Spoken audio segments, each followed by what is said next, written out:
સોસાયટીમાંથી ચારો તરફથી પધારેલા આપ સૌ આગેવાનો, સોસાયટીના બધા હોદ્દેદારશ્રીઓ, આગેવાનો, યુવાનો, માતાઓ, બહેનો, વડીલો, બધાનો હું ખૂબ ખૂબ હૃદયપૂર્વક આભાર વ્યક્ત કરું છું અને બધાનું હૃદયપૂર્વક સ્વાગત કરું છું।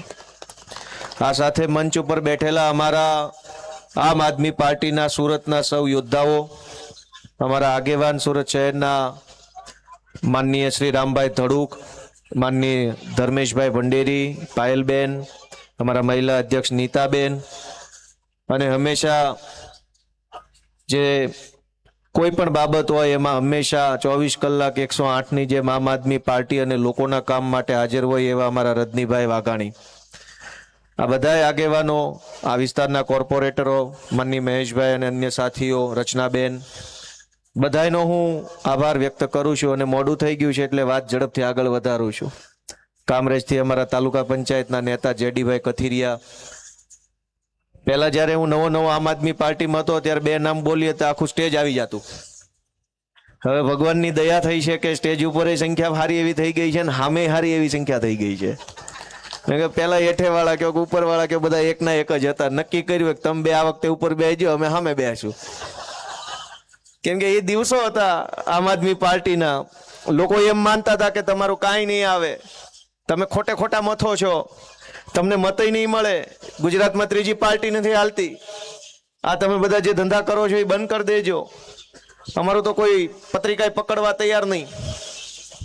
એવા સમયે સંઘર્ષ કરીને રાકેશભાઈ હિરપરા, મનોજભાઈ સોરઠિયા, આ ધર્મેશભાઈ ભંડેરી, એક અમારા કિરીટ કાકા અત્યારે આ દુનિયામાં નથી રહ્યા, કિશોર કાકા દેસાઈ, એવા 8-10 લોકો હતા કે જેને મનમાં એક સંકલ્પ હતો કે એક તો એવો દિવસ આવશે જે દિવસે ગુજરાતમાં આમ આદમી પાર્ટીનો ડંકો વાગ્યો હશે। હજારો લોકોને ભરોસો નહોતો કે કંઈક થઈ શકશે, પણ કેટલાક લોકોના સંકલ્પમાં એ તાકાત હતી કે એમણે એ સપનું જોયું, સપનું સાકાર કરવાની દિશામાં કામ કર્યું, અને આજે એમનું સપનું સાચું સાબિત થયું કે આખા ગુજરાતમાં આમ આદમી પાર્ટીની ચર્ચાઓ છે। એવા અનેક લોકોએ આમ આદમી પાર્ટીનું કામ કર્યું, અને આજે વિશેષ ખુશીનો દિવસ છે કે આમ આદમી પાર્ટી એક પછી એક પગથિયા ચડતા મોટી થતી જાય છે।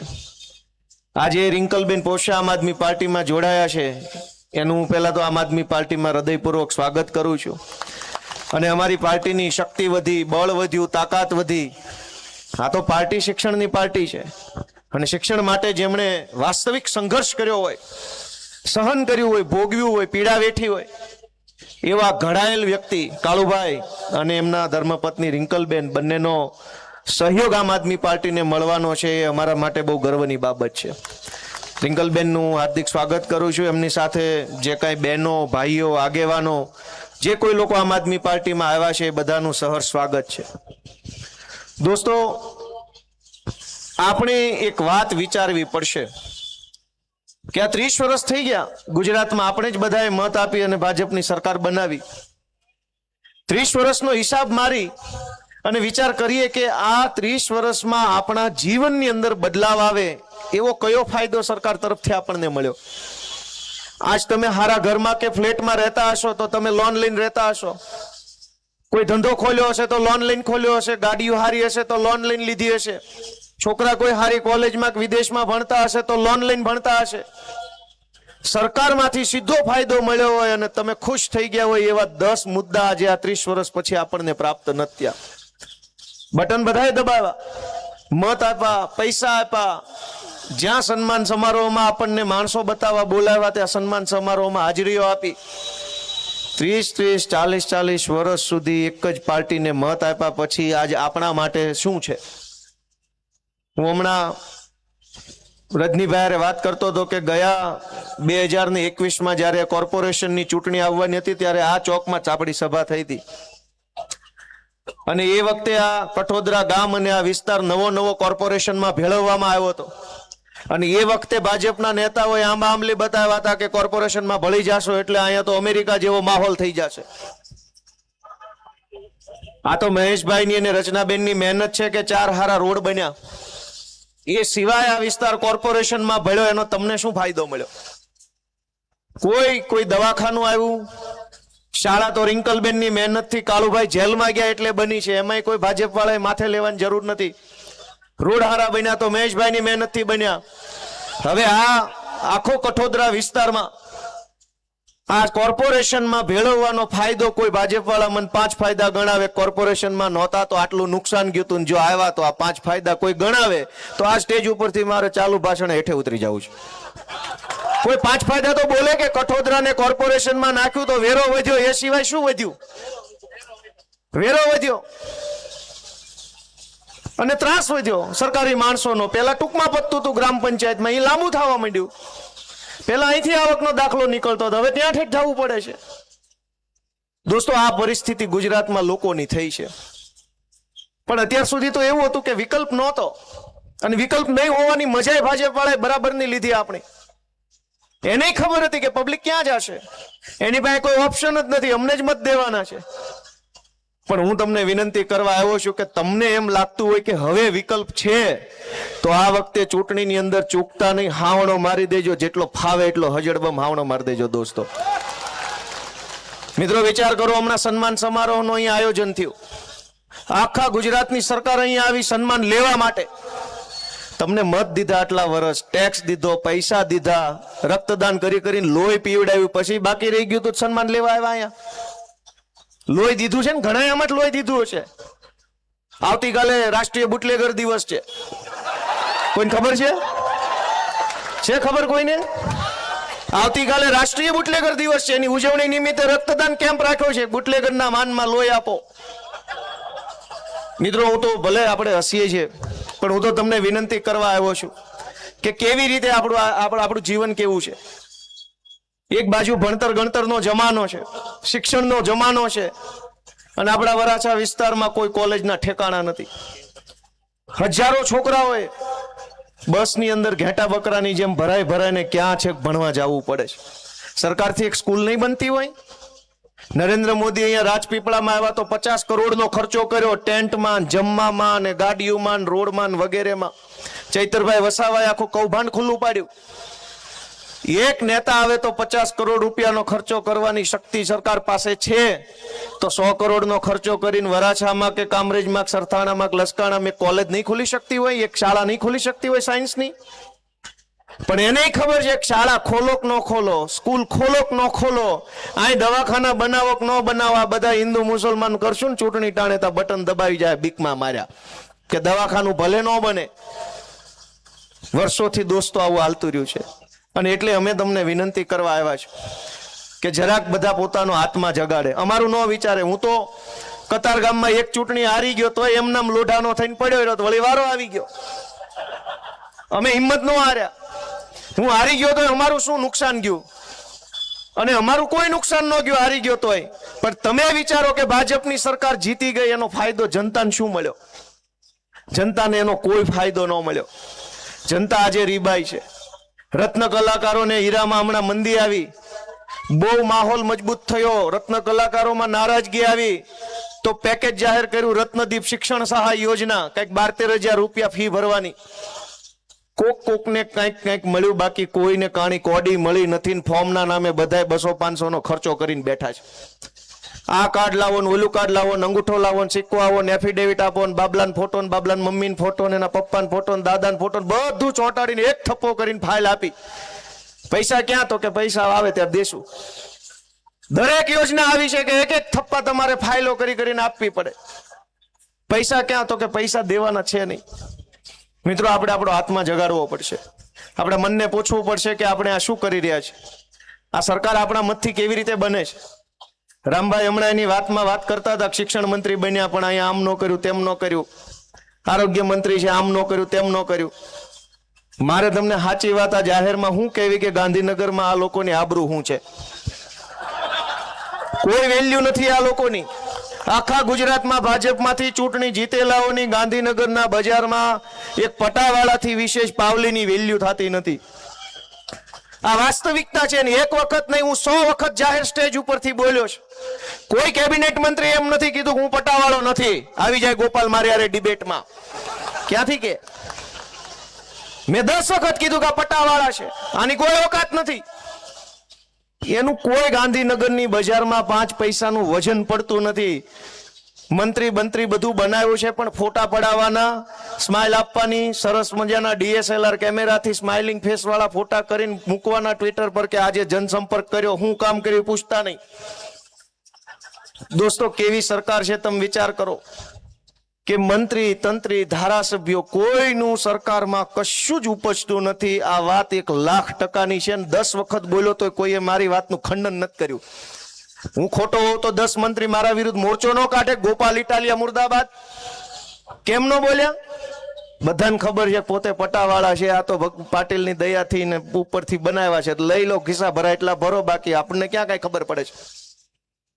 અને સૌથી મોટી દુર્ભાગ્યની વાત જુઓ દોસ્તો, કે આપણે ત્યાં એક માણસને એક કામ આવડતું હોય ને તો વર્ષો સુધી એક કામ કરે ને એક કામની અંદર એ માણસ હોશિયાર બને, ટેલેન્ટેડ બને. ખટારો હાંકતો હોય વર્ષો સુધી ખટારો હાંકે, હેલિકોપ્ટર હાંકતો હોય હેલિકોપ્ટર હાંકે, હેલિકોપ્ટર વાળો ખટારાની સીટે નો બે, ખટારા વાળો હેલિકોપ્ટરની સીટે નો બે.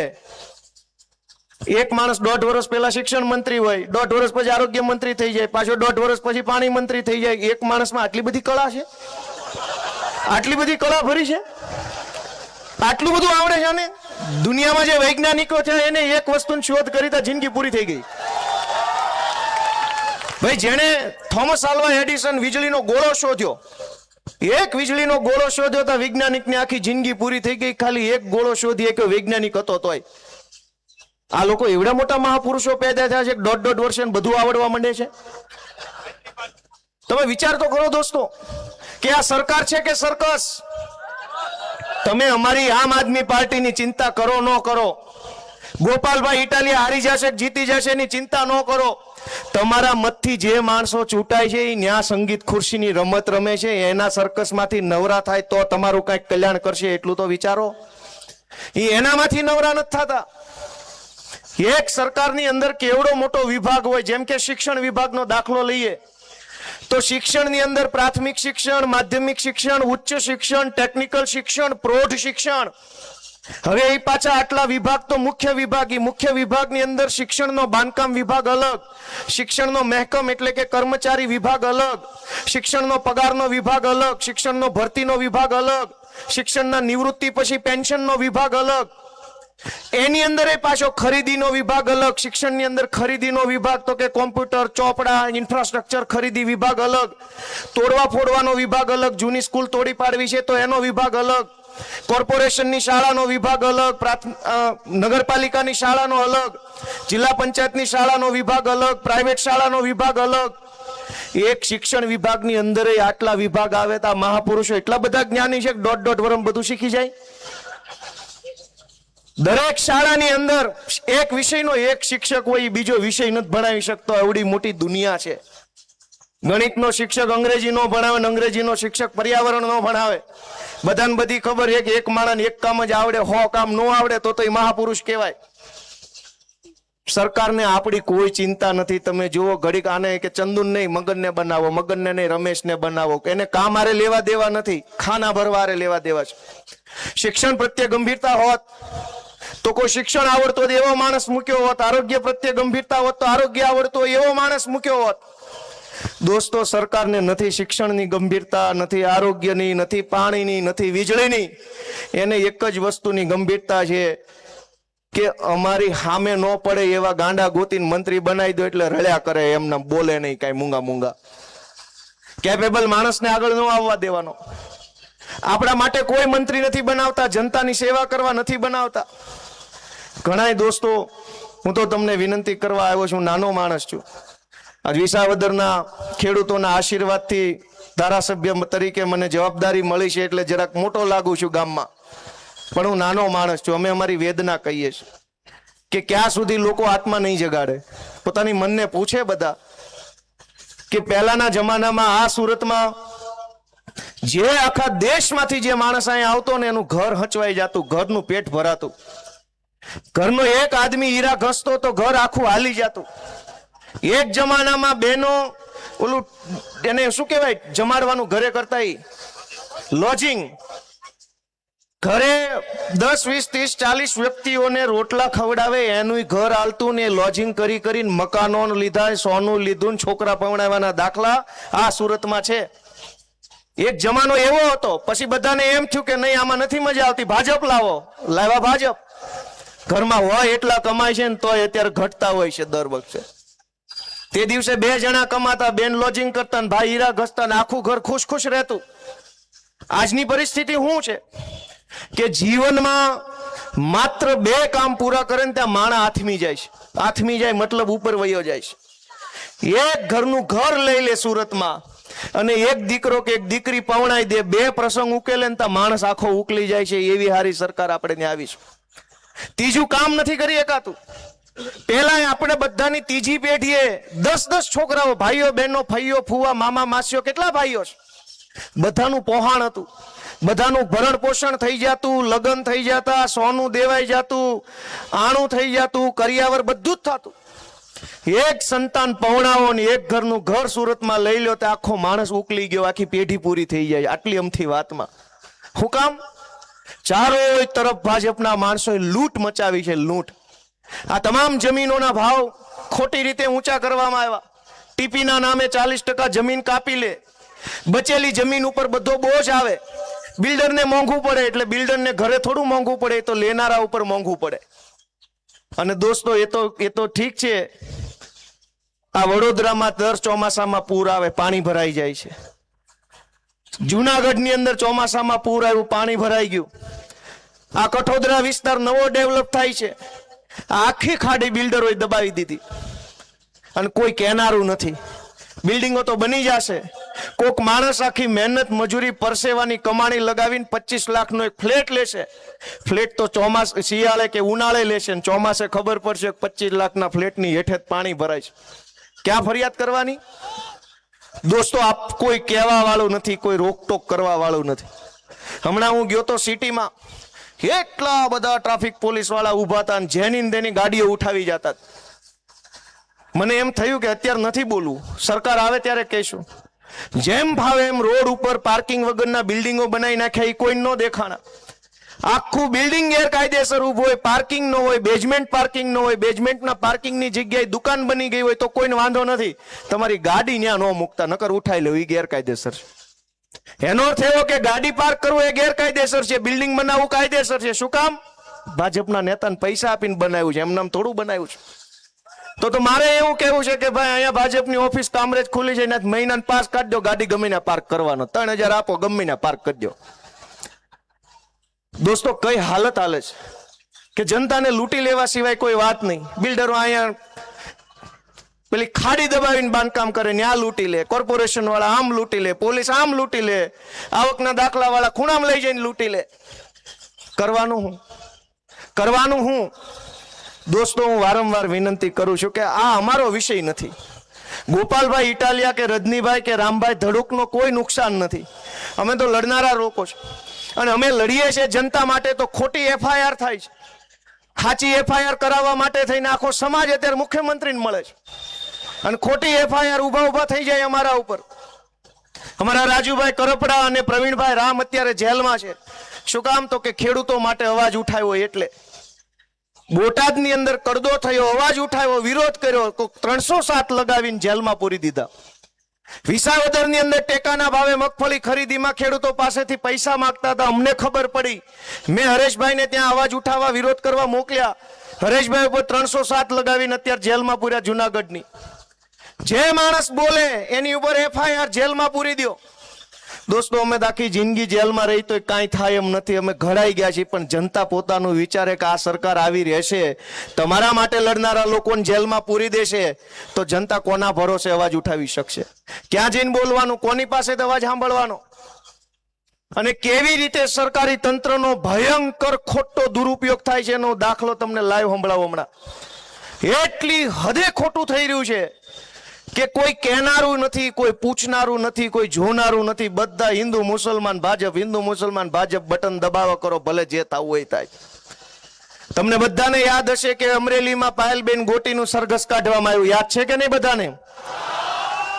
બધાને યાદ છે કે થોડા થોડાને?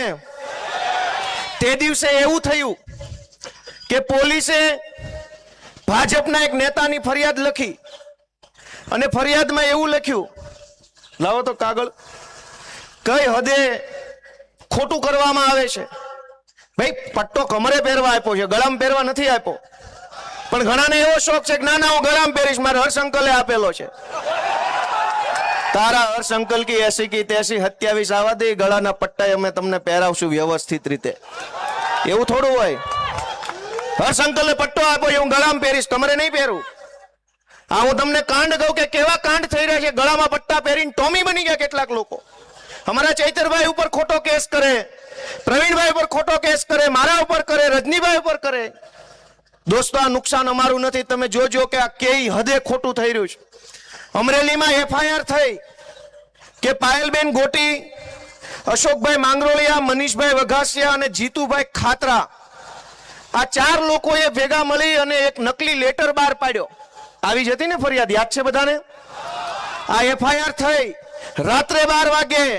સિંઘમોનું એક ટોળું ગયું એમના ગામમાં, પાયલબેનની ધરપકડ કરી રાત્રે 12 વાગે. જે ન થઈ શકે, બીજા દિવસે કોર્ટમાં રિમાન્ડ માંગ્યા. 2 દિવસના રિમાન્ડ મળ્યા પછી પોલીસે અમરેલીની બજારમાં સરઘસ કાઢ્યું પાયલબેનનું, અને પછી ઓલા બીજા 3 જણાનું સરઘસ કાઢ્યું. એના રિમાન્ડ લીધા, જેલમાં પૂર્યા, હાઈ વોલ્ટેજ ડ્રામા કર્યો. પછી શું થયું? આ મારા હાથમાં કાગળ છે, અમરેલીના નાયબ પોલીસ અધિકારી નૈના ગોરડિયાની સહી છે આની અંદર.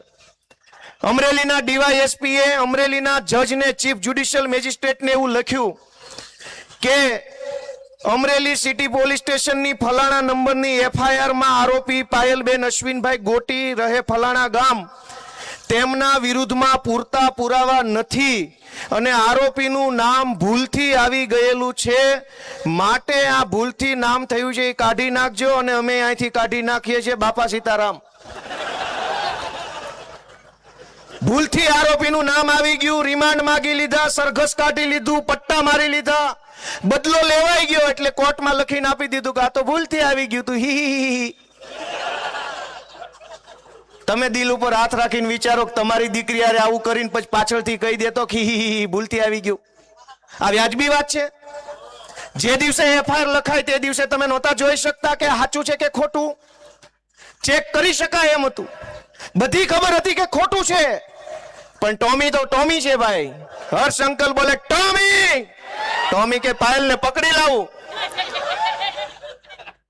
મિત્રો કલ્પના કરો, આપણે હસીએ છીએ પણ એટલો શરમનો દુઃખનો વિષય છે. એક વખત અમારી સરકાર બનાવી જોજો, ટોમીને ઢહળીએ નહીં તો કહેજો તમે. દોસ્તો અમને ગુસ્સો આવ્યો છે, અમને ગુસ્સો છે એ વાતનો કે કેટલાક ટોમી આખા ગુજરાતની અંદર ફરે છે હર્ષ સંઘવીના નામનો ગળામાં પટ્ટો પહેરીને, પબ્લિકને ડરાવે, ધમકાવે, ખોટો કેસ કરું, આમ કરું, જેલમાં પૂરું, ફરજમાં રૂકાવટ કરું. અરે તારી ફરજ કી 80 કી 83, તું આવી જા 27 માં હામો. દોસ્તો પાયલબેન નું સરઘસ કાઢ્યા પછી પોલીસના DYSPએ અદાલતને લખ્યું કે આ ભૂલથી આવી ગયેલું નામ છે. તો શું કામ સરઘસ કાઢ્યું ભાઈ? શું કામ રિમાન્ડ માંગ્યા? ધરપકડ શું કામ કરી? 2 દિવસ મોડી ધરપકડ કરી હોત, 2 દિવસ ચેક કર્યું હોત, 2 દિવસ તપાસ કરી હોત તો તમને ત્યારે જ ખબર પડી જાત કે આ ખોટું છે, તો આ બધું ન કરવું પડે. અને એનાથી આગળ કુલ 4 આરોપીના નામ હતા. એમાં પહેલામાં એમ લખ્યું કે પાયલબેન નું નામ ભૂલથી આવ્યું છે, પણ પછી થોડાક દિવસ પછી શું થયું? આ બીજા કાગળમાં છે.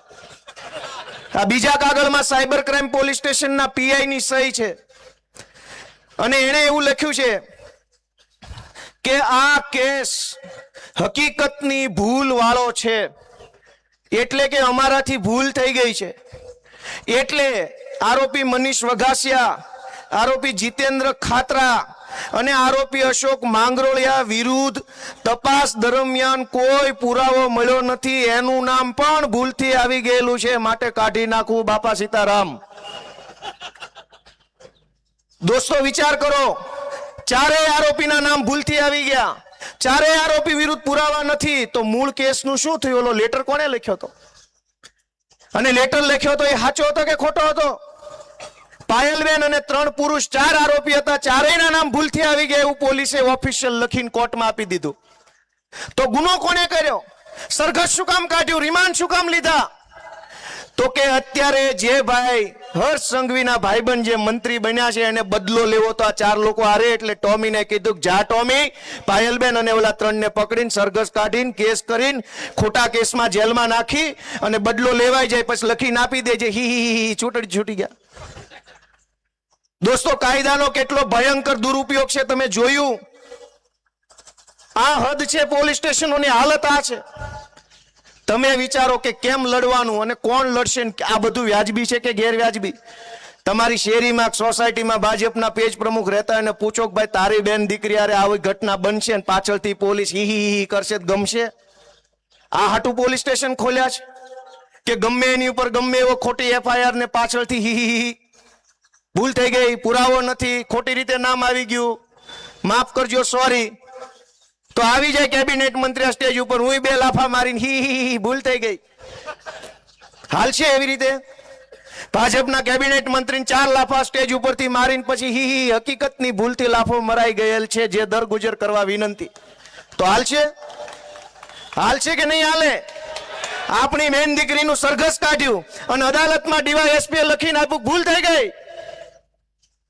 તો તમે ભૂલ કરશો કે સાચું કરશો? ભૂલ કરી હોય તો બટન દબાવજો, બટન દબાવો. ભાજપનું સારું કરવું હોય તો દબાવો હાવણાનું. દોસ્તો, એ વિનંતી છે, બીજું શું મારે કહેવું તમને. એને ભૂલ કરી સરઘસ કાઢીને. દોસ્તો, આટલી હદે સરકારી તંત્રનો ભયંકર દુરુપયોગ થઈ રહ્યો છે. જે બોલે એને પાડી દેવાની નીતિ, જે અવાજ ઉઠાવીને જેલમાં પૂરી દેવાના. કાળુભાઈ પોશિયાને ખોટા કેસમાં જેલમાં પૂર્યા. શું કેસ હતો કાળુભાઈ ઉપર? કે ખોટું રજીસ્ટર બનાવ્યું ને ચોકીદારનો પગાર ખાઈ ગયા.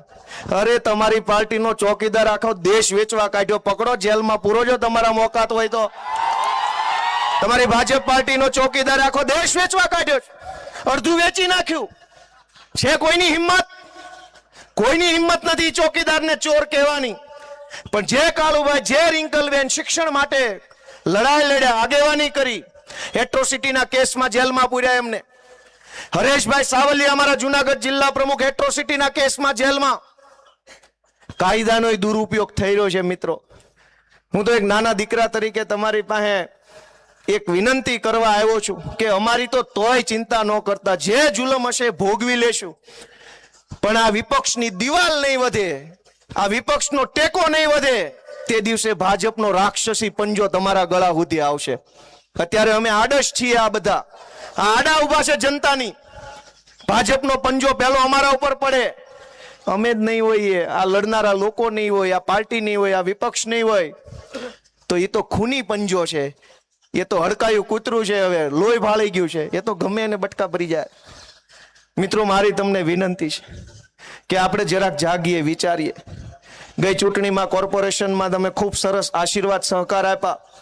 આ મહેશભાઈ જેવા આગેવાન આવ્યા, આખા 5 વર્ષ સુધી સંઘર્ષ કર્યો. જે દિવસે આ પાયલબેન, મહેશભાઈ, રચનાબેન, આ અમારા જેડી, આ બધા જ્યારે 2021માં ચૂંટણીમાં ઉભા રહ્યા ત્યારે એકેય ઉપર એકેય FIR નહોતી.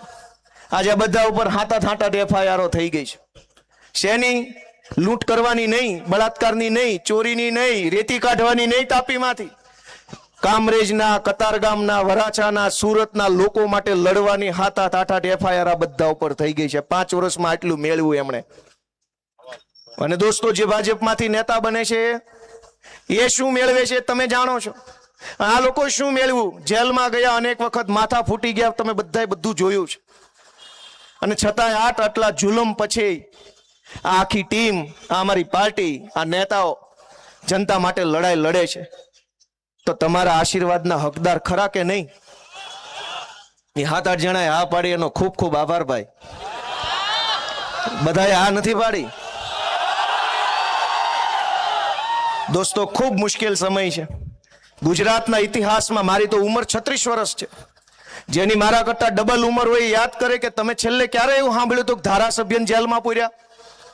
ગુજરાતના ઇતિહાસમાં પહેલી એવી ઘટના બની કે ચૈતરભાઈ વસાવા ધારાસભ્ય બન્યા પછી 2 વખત એમને જેલમાં પૂરવામાં આવ્યા. શું કામ? કે ચૈતરભાઈ વસાવા અવાજ ઉઠાવે છે, ગરીબો માટે, ખેડૂતો માટે, યુવાનો માટે, ભાજપની સામે લડે છે, એની પોલ ખોલે છે. તો 307 ને આ કલમ ને ઓહો આખો ચોપડો કલમનો લાગી જાય છે. અને ગુંડાઓ, બુટલેગરોને ડિસ્કાઉન્ટ આપવામાં આવે છે. મારી વાત સાચી છે કે ખોટી? મિત્રો કહેવા બેસીએ તો કંઈ ખૂટે નહીં એવી વાતો છે, પણ સમજદાર માણસને તો ટૂંકમાં બધું સમજાઈ જાય કે બહુ મુશ્કેલ સમય ચાલી રહ્યો છે. અહીંયા બધા આવ્યા હતા. આજ આખા કાઠિયાવાડનો સૌથી મહત્વનો પ્રશ્ન શું છે? આપણે બધા કાઠિયાવાડના માણસો છીએ, અલગ અલગ જ્ઞાતિના. આપણા કાઠિયાવાડના સૌથી મહત્વના બે પ્રશ્નો છે. આખી સરકારને આખું એનું ટોળું મંત્રી સંત્રીને એક ખટારો ભરીને મુદ્દામાલ અહીંયા સન્માન લેવા આવ્યો હતો. કોઈએ એને પૂછ્યું નહીં કે કાઠિયાવાડની સૌથી મોટી સમસ્યા છે સામાજિક સુરક્ષા, સલામતી. ગુંડાઓ, લફંગાઓ, હલકાઓ બેફામ બન્યા છે. ગમે એને મારી લેવું, ગમે એનું લૂંટી લેવું, ગમે એને હેરાન કરવા, ગમે એની બેન દીકરીના ચાળા કરવા, ગમે એના શેઢે ચડી જવું, ગાડીઓ ચોરી લેવી, તુતારી કરી લેવી, વ્યાજે રૂપિયા આપીને જમીનો લખાઈ લેવી, બેફામ બન્યા છે બધા. આ વાત સાચી છે કે નહીં? આખા ગુજરાતમાં લુખ્ખાઓ બેફામ બન્યા છે. પણ છે કોઈમાં હિંમત ટોમીમાં કે લુખ્ખાઓને પકડી બતાવે? ગરીબ માણસને પકડવામાં બધા સિંઘમો. સામાન્ય માણસ બચારો પોટલું લઈને 2 રૂપિયા રળતો હોય તો એને પકડીને સિંઘમ અને રીલો બનાવવાની. પણ માફિયાઓ, ગુંડાઓ, રેતી કાઢનારાઓ, કટકી કરનારાઓ, તોડ કરનારાઓ, બહેનો દીકરીઓની છેડતી કરનારાઓ બેફામ ફરે છે. આખા ગુજરાતમાં કોઈ એને કંઈ કહી શકે એમ નથી. અને સૌથી વધુ સમસ્યા સૌરાષ્ટ્રની અંદર અત્યારે લુખ્ખા તત્વોની છે. છાસવારે ગમે એને મારી લેવાના, ગમે એની ઉપર ધોકો મારી લેવાનો, લાફા મારી લેવાના, ગાડીઓ ચડાઈ દેવાની. આ કોઈ સરકાર રાજ છે કે પછી તાનાશાહી ચાલે છે? અને સૌથી મોટી બીજી સમસ્યા રોજગારની. અનેક માણસો એવા છે કે જે પરાણે, મજબૂરીમાં, લાચારીમાં સુરત કે અમદાવાદ, રાજકોટ રહેવું પડે છે. જો બાપ દાદાના ગામની અંદર કંઈક એને રોજગાર મળે, કંઈક સારી સુવિધા મળે, વ્યવસ્થા મળે, સલામતી મળે, તો અનેક પરિવારો એવા છે જે અહીંયા હાકડી કોટડીમાંથી આઝાદ થઈને બાપ દાદાના 10 વીઘાના મહેલમાં રહેવા જાય એમ છે. પણ કેવી રીતે જવાનું? ત્યાં સલામતી નથી, સુવિધા નથી, વ્યવસ્થા નથી. 30 વર્ષ થઈ ગયા ભાજપના નેતાને મત આપતા આપતા. CR પાટીલનો બંગલો જોયો છે કોઈએ? કોઈ જોયો છે? કોઈ જોયો છે? જાજો એકવાર. કયા વિસ્તારમાં આવ્યો એનો? અલથાણ, ભટાર. હું તો બધાને વિનંતી કરું છું, અમથા સ્પેશિયલ બહારથી જોવા જાજો, તમારું દિલ ખુશ થઈ જાય ને એવો 100 કરોડનો બંગલો CR પાટીલે બનાવ્યો છે. એના ટોયલેટની અંદર ફિલ્ટર પાણી આવે છે. ભલે તમે દાંત કાઢો પણ કન્ફર્મ ન્યૂઝ છે. મને બધી માહિતી છે, જાજુ બોલવું નથી દોસ્તો. તમે એને મત આપ્યા, એના તો ટોયલેટમાં ફિલ્ટર પાણી આવે છે ને આપણા છોકરાને ભણવા નિહાળ્યું નથી. એટલી બધી ચિંતાનો વિષય છે કે કહેવા બેસીશ તો તમને એમ લાગશે ગોપાલભાઈ આ શું બોલે છે. દરેક ભાજપના નેતાઓ આલિશાન મહેલોમાં રહેતા થઈ ગયા. અને એનો વાંધો નથી, એના નસીબમાં હશે તો બંગલામાં ભલે રહેતા, પણ આપણા છોકરાના નસીબમાં શાળા નહીં લખી હોય, ભગવાને એમનામ મોકલ્યો છે વગર નિહાળનો. તમારા નસીબમાં બંગલા લખ્યા તો રહ્યો તમે બંગલામાં. અમારા છોકરાના નસીબમાં એક શાળા તો લખતા જાવ હારી, કે આ ગરીબના ઘરે જન્મેલો છોકરો સાયન્સ બાયન્સ ભણશે અને એન્જિનિયર બનીને ઘરનું લીલું પીળું કરશે. તમારા નસીબમાં હશે તો તમે રળો, ખાઓ, પીઓ, ભ્રષ્ટાચાર કરો, બંગલા બનાવો. અમારા છોકરાનું હું નાનામાં નાની વાત માટે નાના માણસે કરગરવું પડે, ભીખ માગવી પડે, લાચારી કરવી પડે. આખી સરકારની ટોળકી સન્માન લેવા આવી, પણ માણસનું સન્માન તો કરતી નથી એમની સરકાર. એક આધાર કાર્ડમાં નામ કે અટક કે જન્મ તારીખ સુધારવી હોય ને તો પગે લાગી લેવું પડે છે. એટલી હદે ધક્કા ખાવા પડે છે. હું તો જોઉં છું કે ઘણા કેસમાં છૂટાછેડા થયા હોય અને પછી એ બેનના બીજા લગ્ન થયા હોય ને એમાં નામ બદલવા હોય, એ છોકરાના નામ બદલવા હોય તો ઓહો ભગવાન ભાળી જાય છે કે બાપા આ કોઈ દી ન થાય. છૂટું કરવું હેલું થઈ ગયું છે, પણ ઓલું નામ બદલવું અઘરું થઈ ગયું છે. વાસ્તવિકતા હોય તો હા પાડો ને તો ના પાડી દો. એટલી હેરાનગતિ છે કે એની વાત જવા દો. માણસને ધક્કે ચડાવવો, અપમાનિત કરવો, એને કોઈ પણ સંજોગોમાં લૂંટી લેવા સિવાય કોઈ વાત નથી. સૌરાષ્ટ્રના 2 પ્રશ્નોની વાત કરતો હતો કે લુખ્ખા તત્વોનો ત્રાસ એટલી હદે વધ્યો છે કે એની કોઈ સીમા નથી. અને આજ લોકો અહીંયા માઇકમાં ભાષણ આવીને કે કાંઈ પણ હોય તો સરકાર તમારી સાથે છે. અમારી નહીં, લફંગાઓની હારે સરકાર છે. અમારે હારે હોત તો ક્યાં ઉપાધિ છે? રેતી કાઢનારાઓની હારે સરકાર છે, આ ખાડી દબાવનારાઓની હાથે સરકાર છે, વ્યાજે ફેરવનારાઓની હારે સરકાર છે, દારૂ વેચનારાઓની હારે સરકાર છે, ડ્રગ્સ વેચનારાઓની હારે ભાજપની સરકાર છે. અમારી હારે તો 1000 હાથવાળો છે ને હવે આમ આદમી પાર્ટી છે. અમારી હારે તો બીજું કોણ છે? ગરીબો હારે કોણ? દોસ્તો વિચારો, જરાક વિચારો કે આખા કાઠિયાવાડની અંદર કેશુ બાપા એક સપનું જોઈને ગયા હતા, કલ્પસર યોજના, એનો એક આખો વિભાગ બની ગયો છે સરકારમાં, નર્મદા કલ્પસર અને જળ સંપત્તિ વિભાગ, એનું આખું કેબિનેટ વિભાગ છે, એના મંત્રી છે. આજ 30 વર્ષથી એક યોજના પૂરી નથી થતી. મુખ્યમંત્રી આવવાના હોય તો રાતોરાત રોડ બની જાય, સફેદ પટ્ટાઈ લાગી જાય, ઝાડવા મુકાઈ જાય, ઝાડવાને પાણી પવાઈ જાય, ડિવાઈડર સાફ થઈ જાય, ઉપરે ધૂળ ઝાડા કરી નાખે. 30 વર્ષથી સૌરાષ્ટ્ર આખાની જીવાદોરી સમાન કલ્પસર યોજનાની એક ઈંટ નથી મૂકવામાં આવી. શું કામ? તમે ને મેં મત આપ્યા, કાઠિયાવાડના લોકોએ મત આપ્યા, સૌરાષ્ટ્રના ખેડૂતોના દીકરાઓએ મત આપ્યા, આપણે મત આપ્યા પછી આપણે ત્યાં એક કેમ ન બન્યું? એક કલ્પસર યોજના બની જાય, આખા કાઠિયાવાડ લીલુંછમ થઈ જાય, હજારો ખેતરોની અંદર સિંચાઈનું પાણી પોગતું થઈ જાય, પીવાનું પાણી પોગે, ઉદ્યોગ આવે, ખેતી સમૃદ્ધ થાય, લોકો પગભર થાય, બાપ દાદાની જમીનમાં આત્મસન્માનથી જીવી શકે, અહીં લાચારી ન કરવી પડે. પણ 30 વર્ષથી કલ્પસર ડેમ ઉપર એક ઈંટ મૂકવામાં નથી આવી. દર ચૂંટણી આવીને નાળિયેર નાખી જાય છે. દોસ્તો, ક્યારેક તો આપણે જાગવું પડશે. અને આ ચિંતા આમ આદમી પાર્ટીની નથી, આ ચિંતા ગોપાલભાઈની નથી, આ ચિંતા તો આપણા બધાની હૈયારી છે કે આમના માલવા દેવું છે કે કઈ ફેરફાર કરવો છે. અને એક ખાલી વિસાવદરથી ફેરફાર કર્યો તો મજા આવી કે ન આવી? હોય એવું કયો ભાઈ, મજા આવી કે ન આવી?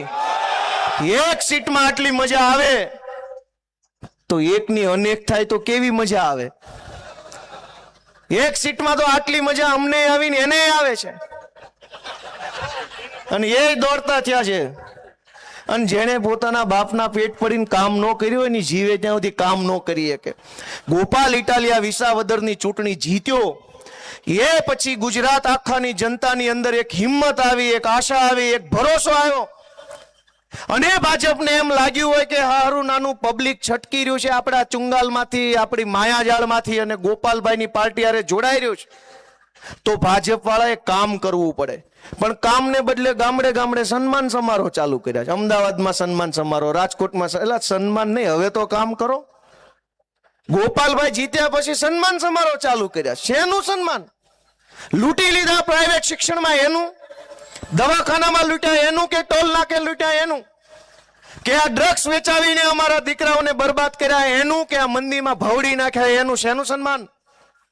કોઈ પૂછનારું નથી કે આ શું હાલી રહ્યું છે. મિત્રો, હજારો કરોડો લોકો એક લાચારી ભર્યું જીવન જીવે છે.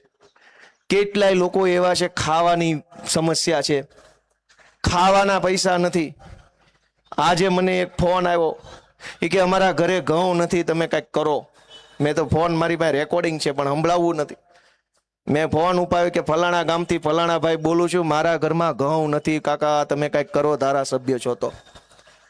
આજની જ વાત દોસ્તો, આપણે બધાએ આત્મા જગાડો એવી હું તો વિનંતી કરું. હું તો નાનો માણસ છું, મને બહુ બીજી જાજી ખબર રાજકારણીયા જેવી પડે નહીં, પણ મેં મારી લાગણી તમને કીધી, મેં મારો આક્રોશ તમને કીધો, મારી અંદર જે પીડા હતી એ મેં જેમ આવડી એમ કીધી.